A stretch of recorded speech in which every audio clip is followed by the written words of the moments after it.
ሰላም ጤና ይስጥልኝ የማዩ ስፖርት ተከታታዮች እንደምን አደራችሁ።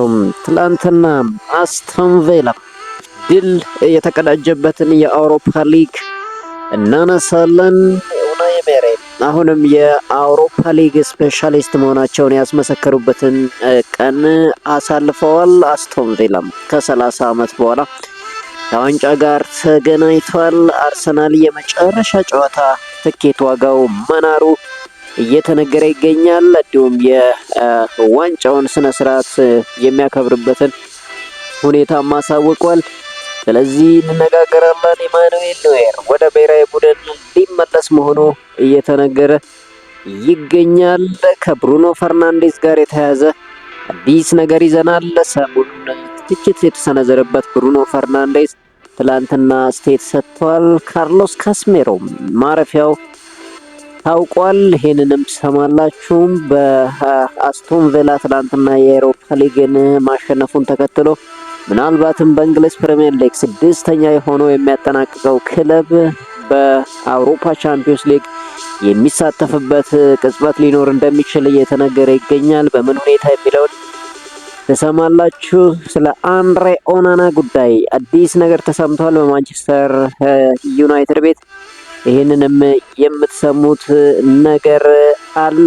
ቀይ ቀበሮቹ ተጋጣሚዎችን ያወቁበት ሁኔታም ተፈጥሯል። ይህንንም የምንነግራችሁ ነገር አለ። ቻናላችንን ሰብስክራይብ፣ ቪዲዮአችንን ላይክ በማድረግ እንድትጀምሩ በታላቅ አክብሮት እንጠይቃለን። በቀጥታ ወደ ትላንትና ወደ ተደረገ የአውሮፓ ቻምፒዮን ዩሮፓ ሊግ ፍጻሜ ስናልፍ አስቶን ቪላ ከፍሬቡርግ ጋር ያደረገውን የዩሮፓ ሊግ ፍጻሜ 3-0 በሆነ ውጤት ማሸነፍ ችሏል። የአስቶን ቪላን የማሸነፊያ ግቦች ዩሪ ቴሌማስ፣ ቡንዲያ እና ሞርጋን ሮጀርስ ማስቆጠር ችለዋል። አስቶን ቪላ ማሸነፉን ተከትሎ እንግዲህ የዩሮፓ ሊግ አሸናፊ መሆኑ ትላንትና ተረጋግጧል። አሰልጣኝ ኡናይ ኤመሪ 5ኛ የዩሮፓ ሊግ ዋንጫቸውን አሸንፈዋል። እንግዲህ ሚስተር ዩሮፓ ሊግ ልንላቸው የምንችለው ኡናይ ኤመሪ እንግዲህ ትላንትናም በከፍተኛ ድል አስቶን ቪላን ለዋንጫ አብቅተዋል። ኡናይ ኤመሪ ከ3 የተለያዩ ክለቦች ጋር የዩሮፓ ሊግ ዋንጫ በማሸነፍ ታሪክ እየሰሩ የመጀመሪያ አሰልጣኝ መሆን ችለዋል። ስፔናዊ አሰልጣኝ ኡናይ ኤመሪ 6 ጊዜ የአውሮፓ ሊግ ፍጻሜ ሲደርሱ አንዱን ብቻ ተረተው 5 ጊዜ ማሸነፍ ችለዋል። እንግዲህ ኡናይ ኤመሪ ትላንትና ለአስቶን ቪላ እንግዲህ ዋንጫ ማምጣት ችለዋል። እንግዲህ አስቶን ቪላ ትላንትና ዋንጫውን ማንሳቱን ተከትሎ ምናልባትም 6ኛ ሆኖ የሚያጠናቅቀው የኢንግሊዝ ፕሪሚየር ሊግ ክለብ ወደ አውሮፓ ቻምፒዮንስ ሊግ የሚያልፍበት እድል ሊኖር እንደሚችል እየተነገረ ይገኛል። እንግዲህ በርንማውዝ ወይ ብራይተን የመጨረሻውን ድል ሊኖራቸው እንደሚችል እየተነገረ ይገኛል። በተለይ በአሁኑ ሰዓት በርንማውዝ 6ኛ ላይ መሆኑ ይታወቃል። ስለዚህ በርንማውዝ ምናልባት ቀጣይ አስቶን ቪላ ተሸንፎ 5ኛ የሚወጣና ሊቨርፑል ደግሞ አሸንፎ 4ኛ የሚወጣ ከሆነ በርንማውዝ ወይም ደግሞ ብራይተን በቁጥራዊ መረጃ ወደ አውሮፓ ቻምፒዮንስ ሊግ የሚገባበት አጋጣሚ እንደሚፈጠር ዘገባዎች እየወጡ ይገኛሉ። እንግዲህ በአውሮፓ ቻምፒዮንስ ሊግ ቀጥተኛ የሚሳተፉት ከ1 እስከ 4 የወጡ ክለቦች እንደሆኑ ይታወቃል። ነገር ግን እንግሊዝ ፕሪሚየር ሊግ 5ኛ ኮታ የተሰጡበት አጋጣሚ አለ። በአውሮፓ ቻምፒዮንስ ሊግ ባደረጉት እንቅስቃሴ በተለይ አርሰናል የፖርቹጋሉን ክለብ ማሸነፉን ተከትሎም በሚሰጠው የደረጃ ምክንያት እንግዲህ ሬቲንግ ኮኤፊሽንት በሚሰጠው ምክንያት አርሰናል 5ኛው ክለብ እድል እንዳገኘ ይታወቃል በአውሮፓ ቻምፒዮንስ ሊግ የመሳተፍ። ስለዚህ 5ኛ ሆኖ የሚያጠናቅቀው የእንግሊዝ ፕሪሚየር ሊግ ክለብ በቀጥታ አውሮፓ ቻምፒዮንስ ሊግ እንደሚሳተፍ ታውቋል። ነገር ግን ምናልባትም አስቶን ቪላ በሊቨርፑል ተሸንፎ ሊቨርፑል ደግሞ አሸንፎ 5ኛ ሆኖ የሚያጠናቅቅ ከሆነ አስቶን ቪላ የአውሮፓ ሊግን ስላሸነፈ በቀጥታ ይገባል። ለ6ኛው ክለብም ሌላ እድል የሚያመቻችበት አጋጣሚ ደግሞ እንዳለ እየተነገረ ይገኛል። ነገር ግን አስቶን ቪላ 4ኛ ሆኖ አሁን ባለው ውጤት የሚያጠናቅቅ ከሆነ 6ኛ የሚወጣው ክለብ ምንም አይነት እድል አያገኝም ማለት ነው። ስለዚህ አስቶን ቪላ ትላንትና ዋንጫ ማንሳቱና ቀጣይ ሁለት አስቶን ቪላ ከተሸነፈ ስድስተኛ ሆኖ የሚያጠናቅቀው በተለይ በርንማውስ ወደ አውሮፓ ሻምፒዮንስ ሊግ የሚገባበት እድል እንዳለ ዘገባዎች እየወጡ ይገኛሉ። የኢትዮጵያ ከ17 ዓመት በታች ብሔራዊ ቡድን ከትላንቱ የቱኒዚያ ጨዋታ መልስ እንግዲህ ከትላንት በስቲያ ከቱኒዚያ ጋር ተጫውቶ ማሸነፉ ይታወቃል። ትላንትና ልምምዱን ሰርቷል። እንግዲህ ለዓለም ዋንጫ ለማለፍ የጥሎ ማለፍ ጨዋታ የሚያደርገው የብሔራዊ ቡድኑ በጥሩ ስነ ልቦና ላይ እንደሚገኝ እየተነገረ ይገኛል። የኢትዮጵያ ወጣት ብሔራዊ ቡድን በጥሎ ማለፉ ከሞዛምቢክ ጋር ቅዳሜ የሚጫወት መሆኑ ታውቋል።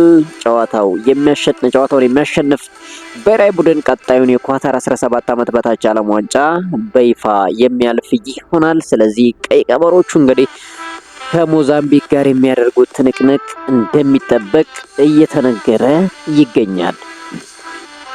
ሻምፒዮኑ አርሰናል የሊጉን የመጨረሻ ጨዋታ ከሜዳው ውጪ ከክሪስታል ፓላስ ጋር እንደሚያደርግ ይታወቃል። አርሰናል ዋንጫውን የሚቀበልበት የመጨረሻው ጨዋታ ትኬት ዋጋ ከፍተኛ ሁኔታ መናሩን ተገልጿል። አሁን ላይ በበየነ መረብ ለመልሶ ሽያጭ የቀረቡ የጨዋታ ትኬት ዋጋቸው 45,000 ፓውንድ መድረሱ ተነግሯል።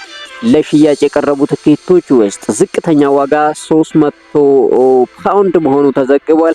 እንግዲህ አርሰናል ከ22 ዓመት በኋላ ያሳካውን የፕሪሚየር ሊግ ዋንጫ እሁድ ዕለት በይፋ እንደሚረከብ ይታወቃል። እንግዲህ አርሰናል ከወዲሁ ካዳ የመጨረሻው ጨዋታ ትኬት ዋጋ በጣም በከፍተኛ መናሩ እየተነገረ ይገኛል። እንዴት ሊሆን ይችላል የሚለው እንግዲህ በጉጉት የሚጠበቀው ጉዳይ ነው። አርሰናል እንግዲህ ከረጅም ዓመት ትግስት በኋላ ዋንጫውን በይፋ ማግኘቱ እንግዲህ ይታወቃል። ሲቲ ነጥብ መጣሉን ተከትሎ ስለዚህ አርሰናል የመጨረሻው የጨዋታ ዋጋ ከፍተኛ ብር ሊያስከፍል እንደሚችል እየተነገረ ይገኛል። እንግዲህ የፕሪሚየር ሊግ አሸናፊ አርሰናል የዋንጫ ድሉን ከደጋፊዎች ጋር በጎዳና ላይ እንደሚያከብር አሳውቋል። መድፈኞቹ እሁድ ግንቦት 23 ከደጋፊው ጋር ድላቸውን ለማክበር አደባባይ እንደሚወጡ ተገልጿል። የአርሰናል ድል የጎዳና ላይ ክብር በዓል ዝግጅታቸውን ከቻምፒዮንስ ሊግ ጨዋታ ማግስት ለማድረግ አስበዋል። አርሰናል ቅዳሜ ግንቦት 22 በቡዳፔስት ሃንጋሪ ላይ እንግዲህ ከፒኤስጂ ጋር የቻምፒዮንስ ሊግ ተጠባቂ ፍጻሜ ጨዋታ ይኖረዋል። በዚህም ጨዋታ እንግዲህ ምናልባት ድል ሊቀናው ይችላል። ይህንን ድል የሚያስመዘግብ ከሆነ ደግሞ እንግዲህ ድሉ እጥፍ ድርብ እንደሚሆንለት ይታወቃል። ስለዚህ አርሰናል በ22 ከአውሮፓ ቻምፒዮንስ ሊግ ፍጻሜ በኋላ በ23 ደግሞ እንግዲህ በጎዳና ላይ ከደጋፊው ጋር ድሉን ለማክበር ማሰቡ እየተነገረ ይገኛል። እንግዲህ የሰሜን ለንደኑ ክለብ አርሰናል በአመቱ መጨረሻ ለአሰልጣኝ ማይክል አርቴታ ትልቅ ኮንትራት ሊያቀርብ መሆኑም ደግሞ እየተነገረ ይገኛል። አዲሱ ውል አሰልጣኝ ማይክል አርቴታ ከዓለም ከፍተኛ ተከፋይ አሰልጣኝ መካከል አንዱ የሚያደርጋቸው እንደሆነ እየተነገረ ይገኛል። ክለቡ ለአሰልጣኝ ማይክል አርቴታ ከፍተኛ ደሞዝ ጭማሪ ለማድረግ ማቀዱ ተሰምቷል። ለአርቴታ ክፍያ አሰልጣኝ ዲያጎ ሲሞኒ በአትሌቲኮ ማድሪድ ከሚያገኘው ክፍያ ጋር የተቀራረበ ይሆናል ተብሎ ይጠበቃል። ማይክል አርቴታ አመቱን ያለ ዋንጫ ቢያጠናቅቁም እንኳን የክለቡ አስተዳደር በቡድኑ ለማቆየት ወስኖ እንደነበር ዘ ጋርዲያን አስነብቧል። እንግዲህ ማይክል አርቴታ አርሰናልን ከ6 ዓመት በኋላ ቆይታ በኋላ ዋንጫ አምጥተውለታል። ዋንጫው ግን ዋንጫ ብቻ ሳይሆን ከ22 ዓመት በኋላ የተገኘ ከፍተኛ ዋንጫና ለክብር የበቃ ዋንጫ መሆኑን ተከትሎ ለአርሰናል ከፍተኛ ደሞዝ ጭማሪ ሊያደርጉ እንደሆነ እየተዘገበ ይገኛል። በተያያዘ ዜና እንግዲህ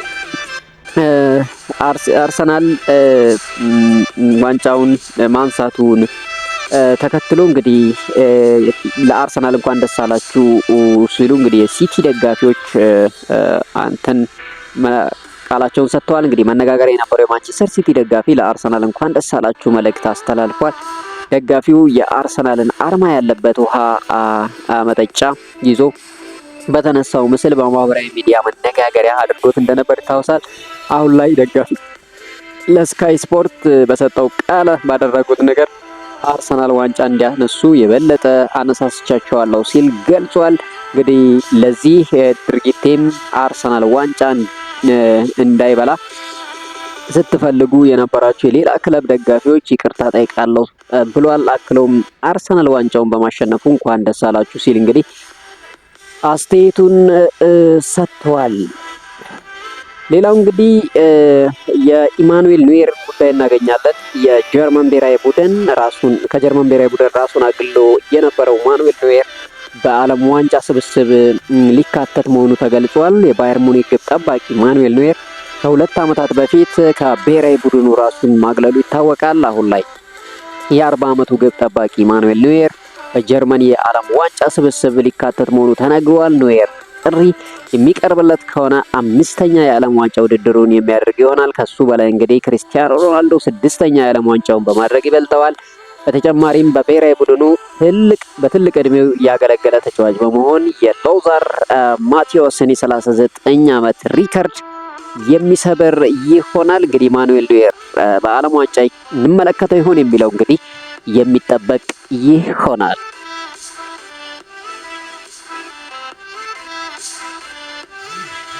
ሌላው እንግዲህ የምናገኘው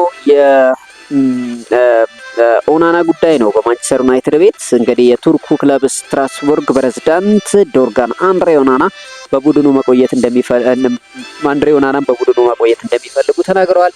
የማንቸስተር ዩናይትድ ግብ ጠባቂ አንድሬ ኦናና በውሰት ለትራብዞንስፖር እየተጫወተ እንደሚገኝ ይታወቃል።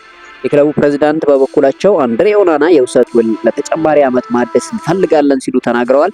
ኦናና በክለቡ የሚገኙ ወጣት ተጫዋቾች እድገት ላይ እርዳታ እያደረገ መሆኑን ፕሬዝዳንቱ አሳውቀዋል። እንግዲህ ማንቸስተር ዩናይትድ በበኩሉ አንድሬ ኦናናን በቋሚነት የመሸጥ ፍላጎት እንዳለው ሲገለጽ ነበር። ማንቸስተር ዩናይትድ በቻምፒዮንስ ሊግ መግባቱን ተከትሎ የአንድሬ ኦናና ደሞዝ ክፍያ ጨምሯል። ስለዚህ አንድሬ ኦናና እንግዲህ ሌላ ክለብ በሽያጭ ይቀርባል ወይስ ደግሞ እዛው በውሰት ይቆያል የሚለው አሁንም በጉጉት የሚጠበቀው ጉዳይ ነው። ሌላው ግን በማንቸስተር ዩናይትድ ቤት እየተሰማ ያለው ካርሎስ ካስሜሮ የሊዮኔል ሜሲን እና እንግዲህ ሉዊስ ሱዋሬዝን ክለብ አሜሪካውን ሜጀር ሊግ ሶከር ኢንተር ሚያሚን ለመቀላቀል መስማማቱ እየተነገረ ይገኛል። እንግዲህ ካርሎስ ካስሜሮ ከማንቸስተር ዩናይትድ ቤት መሸኘቱ ይታወቃል። ታዲያ ይህ ድንቅ አማካይ እንግዲህ የቀድሞ የቡድን ተቀናቃኞቹን የባርሴሎናውን ሊዮኔል ሜሲና ሉዊስ ሱዋሬዝን ጋር አብሮ የመስራት እድል አግኝቷል። ኢንተር ሚያሚ እንግዲህ በጣም ወሳኝ የሆኑ ተጫዋቾችን እየሰበሰበ ይገኛል። የካርሎስ ካስሜሮም ማረፊያ እንግዲህ ኢንተር ሚያሚ ሆኖ እየተነገረ ይገኛል። ካርሎስ ካስሜሮ እንግዲህ ኢንተር ሚያሚን ለመቀላቀል መስማማቱ ተነግሯል። ማንቸስተር ዩናይትድ እንግዲህ በክረምት ላይ ከፍተኛ የቤት ስራ ይጠብቀዋል ተብሎ ይጠበቃል። መሀል ሜዳውን ለማጠናከር በካርሎስ ካስሜሮ ቦታ ድንቅ አማካይ ያመጣል ተብሎ ይጠበቃል። ማኑኤል ኡጋርቴም እንደሚለቅ ይጠበቃል። በማኑኤል ኡጋርቴ ቦታ ትልቅ የቤት ስራ ይጠብቀዋል። እንግዲህ ማንቸስተር ዩናይትድ በመሀል ሜዳውን ለማጠናከር ከምንም በላይ ትልቅ ረብጣ ዶላሮችን ያፈሳል ተብሎ ይጠበቃል። ግን ካርሎስ ካስሜሮ ማረፊያው ታውቋል። ከሰሞኑ የማንቸስተር ዩናይትዱ ብሩኖ ፈርናንዴስ እንግዲህ ለሪካርድ ነው የሚጫወተው። ስለዚህ በዚህ ሁኔታ ማንቸስተር ዩናይትድ ቀጣይም ዋንጫ አይበላም ሲል ሮይኪን እንግዲህ አስተያየቱን ሰጥቶ ነበር። የማንቸስተር ዩናይትድ አምበል ብሩኖ ፈርናንዴስ የዓመቱ ምርጥ ተጫዋች ሽልማቱንም ትላንት ተቀብለዋል። እንግዲህ ፈርናንዴስ ሽልማቱን በኋላ እኔ የግል ክብሮችን ለማግኘት የምሯሯጥ አይነት ተጫዋች አይደለሁም ሲል ገልጿል። ሰዎች ስለ እኔ የፈለጉትን አስተያየት ሊሰጡ ይችላሉ፣ ነገር ግን ቡድኑን ለመርዳት የምጥር ተጫዋች እንደሆንኩኝ አውቃለሁ ሲል እንግዲህ ተናገረ። ሁልጊዜም ዓላማዬ ለቡድኑ ዋንጫ ማሸነፍ እንጂ የግል ክብሮችን ማግኘት አይደለም ሲል ብሩኖ ፈርናንዴዝ እንግዲህ ተናግረዋል። ብሩኖ ፈርናንዴዝ ዘንድሮ በማንቸስተር ዩናይትድ ቤት የበለጠ ደምቆ እንዳሳለፈ እንግዲህ ተመልክተናል። ድሮም ብሩኖ ፈርናንዴዝ ድንቅ እንደሆነ ይታወቃል። ዘንድሮ ደግሞ የበለጠ አሽቶ ማንቸስተር ዩናይትድን ወደ አውሮፓ ሻምፒዮንስ ሊግ ከ2 ዓመት በኋላ እንዲመለስ ትልቅ አስተዋጽኦ ካደረጉ ተጫዋቾች መካከል አንዱ ነው። ስለዚህ ከሰሞኑ የቀረበበትን ትችት እንግዲህ መልስ የሚመስል አስተያየት ሰጥቷል። ሌላው እንግዲህ በባርሴሎና ቤት ከሰሞኑ የኦሬሊ ቹዋሚኒና ፌዴ ቫልቬርዴ ጉዳይ አነጋጋሪ እንደነበር ይታወቃል። ስለ ቹዋሚኒ አንድ ጨዋታ መቀጣት እንግዲህ ስለ ጨዋታ መቀጣት ጋቢ አስተያየት ሰጥቷል። ቹዋሚኒ አንድ ጨዋታ መቀጣት ነበረበት ሲል እንግዲህ የባርሴሎና የመሃል ስፍራ ተጫዋች ጋቪ ተናግሯል። እንግዲህ በቹዋሚኒ እና ፌዴ ቫልቬርዴ መካከል ስለነበረው አለመግባባት ተጠይቀው የነበረው ጋቪ በንግግሩም እንግዲህ የተባለው እውነት ከሆነ ቹዋሚኒ በኤል ክላሲኮ ጨዋታ እንዲጫወት ሊፈቀድለት አይገባም ነበር ሲል ተናግሯል። በእኔ አስተያየት እጅህን አንስተህ ከተደባደብክ አሰልጣኝ ቀጣይ ጨዋታ እንድትጫወት መፍቀድ የለበትም፣ ነገር ግን የተፈጠረውን አላውቅም ሲል እንግዲህ ጋቪ ተናግሯል። ያው ኦሬሊ ቹዋሚኒ እና ፌዴ ቫልቬርዴ ተደባድበዋል ተብሎ እንግዲህ ፌዴ ቫልቬርዴ እስከ ሆስፒታል የገባበት ቅጽበት ነበር። ያ ዜና ከተሰማ እንግዲህ በማግስቱ ደግሞ ኤል ክላሲኮ ጨዋታ ላይ ኦሬሊ ቹዋሚኒ መሳተፉ ይታወሳል። ስለዚህ የተጠየቀው ጋቪ ይሄ ልክ አይደለም፣ ግን የሆነውን ስለማላውቅ መፍረድ አልፈልግም ሲል እንግዲህ አስተያየቱን ሰጥቷል። ሌላው ማንቸስተር ዩናይትድ ከኖቲንጋም ፎረስት ባደረገው ጨዋታ እንግዲህ ብሪያም ምቤሞ በእጅ ነክቷል ተብሎም ነገር ግን በቫር ጎሉ የጸደቀበት አጋጣሚ ነበር። ማቲያስ ኩኛ ያስቆጠረው ጎል እንግዲህ ዋና ዳኛው ቀጣዩን ጨዋታ እንዳይመሩት የተቀነሱበት አጋጣሚ ተፈጥሯል። እንግዲህ ማንቸስተር ዩናይትድ ኖቲንጋም ፎረስት ያሸነፈበት የመሩት ዳኛ ማይክል ሳልስበሪ ጨዋታ እንዳይመሩ ተቀንሰዋል። የፕሪሚየር ሊጉ ዳኞች ማህበር ዳኛው ሊጉን የመጨረሻ ሳምንት ጨዋታ እንዳይመሩ እንግዲህ ቅጣት ጥሎባቸዋል። ዋና ዳኛው ያልተመረጡበት ጨዋታ በጨዋታ ወቅት እንግዲህ በእጅ የተነካ ጎል በስህተት ማጽደቃቸውን ተከትሎ መሆኑ ተናግረዋል። የዳኞች ማህበር ፕሬዝዳንት ሃዋርድ ዌብ ለኖቲንጋም ፎረስት ይቅርታ ደብዳቤ መላካቸው አይዘነጋም እና በዚህም እንግዲህ ይህ ዳኛ የመጨረሻውን የእንግሊዝ ፕሪሚየር ሊግ ጨዋታ እንዳይመሩ ቅጣት ተላልፎባቸዋል። የቻምፒዮንሺፑ ክለብ ሃል ሲቲ በቀጥታ ወደ እንግሊዝ ፕሪሚየር ሊግ እንዲያድግ ጥያቄ አቅርቧል። ሃል ሲቲ ወደ ሊጉ ለማደግ የሚያደርገውን የጥሎ ማለፍ ፍጻሜ ከሳውዛምፕተን ጋር ሊያደርግ ቀጠሮ ተይዞ ነበር። ይሁን እንጂ ሳውዛምፕተን የተጋጣሚ ቡድንን ልምምድ ሰልሏል በሚል ከፍጻሜ ውጭ ተደርጎ በሚድልስብሮ ተካቷል። ሃል ሲቲ በበኩሉም ሙሉ ሳምንቱን ሳውዛምፕተንን ለመግጠም ሲዘጋጅ እንደነበር በመግለጽ እንግዲህ ብስጭቱን ገልጿል። አሁን ላይ ሃል ሲቲ ፍጻሜውን አልጫወተም በሚል በቀጥታ አሸናፊነቱ እንዲሰጠው እንግዲህ በሕግ ጠይቋል። እንግዲህ ሳውዛምፕተን በዚህ ምክንያት እድሉን አጥቷል። ያ ብቻ ሳይሆን ቀጣይ ዓመትም 4 ነጥብ እንደሚቀነስበት ይፋ ተደርጎ ነበር። ለዚህም ይግባኝ አስገብቶ ነገር ግን ይግባኙ ትናንትና ውድቅ ሆኖበታል። ሃል ሲቲ ደግሞ በዚህ ጉዳይ ሳውዛምፕተን ከተቀጣ ቀጥታ የፎርፌ ውጤት ማግኘት ነበረብኝ ብሎ እንግዲህ ቅሬታውን ያቀረበበት ሁኔታ ተሰምቷል። ነገር ግን ይሄ ነገር ምን ይደረጋል የሚለው ነገር የሚታወቅ ነገር እስካሁን የተነገረ ነገር የለም። ማንቸስተር ሲቲ ለማሰልጠን የተስማማው አሰልጣኝ ኤንዞ ማሬስካ በክለቡ ከወዲሁ ስራቸውን ጀምረዋል። ኤንዞ ማሬስካ በተጫዋቾች ዝውውር ጉዳይ ላይ ከማንቸስተር ሲቲ ጋር እየሰሩ እንደሚገኙ ተነግሯል።